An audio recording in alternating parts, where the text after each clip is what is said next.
Hello student. आज का जो टॉपिक्स है वह है मेंडल्स के आनुवंशिकता के नियम, मेंडल्स लॉ ऑफ इनहेरिटेंस। तो आज हम पढ़ेंगे मेंडल्स लॉ ऑफ इनहेरिटेंस। देखिए, सबसे पहले हम जानते हैं मेंडल कौन है। मेंडल को आनुवंशिकता विज्ञान का पिता कहते हैं। That is the fathers of genetics. Mendel's is the fathers of genetics. तो मेंडल फादर्स ऑफ जेनेटिक्स हैं, आनुवंशिकता विज्ञान के पिता हैं।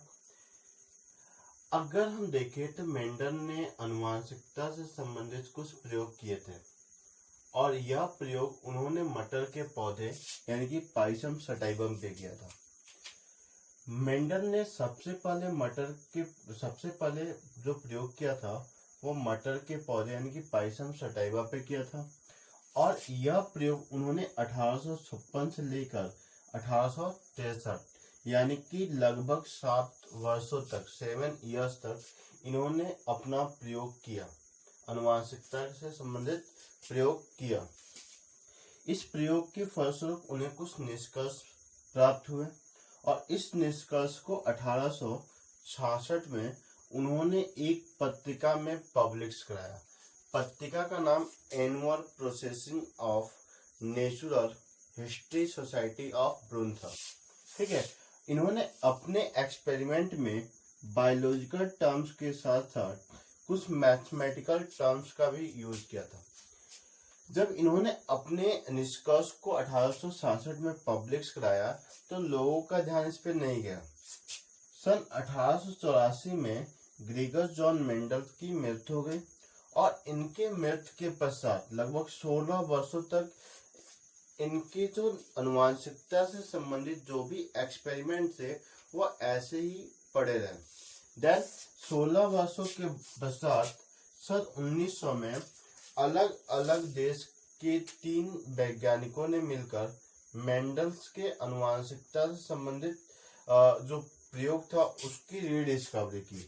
इसमें जर्मनी के कोरेंस,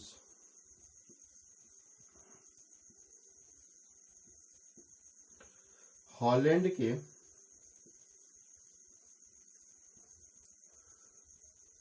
ह्यूगो डिवरीज और ऑस्ट्रिया के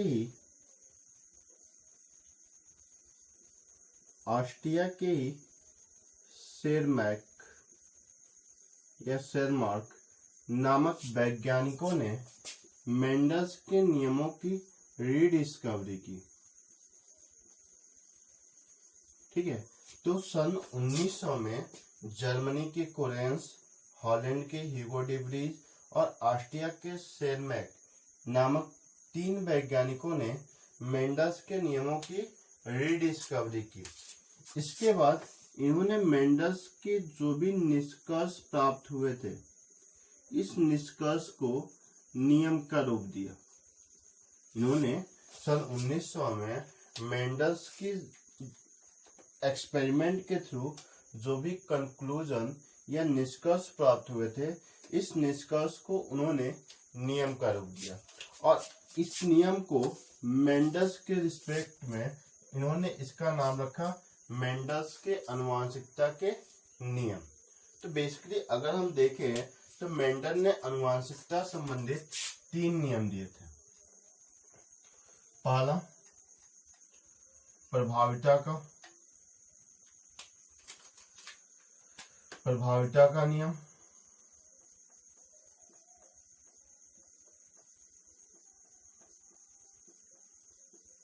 that is the law of dominance.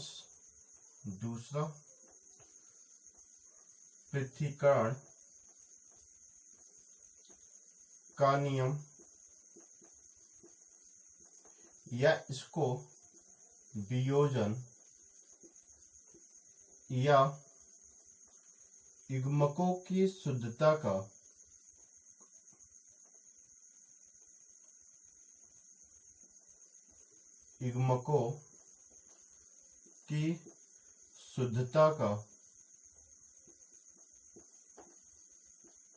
नियम भी कहते हैं। और जो तीसरा नियम है यह है स्वतंत्र अपव्यवन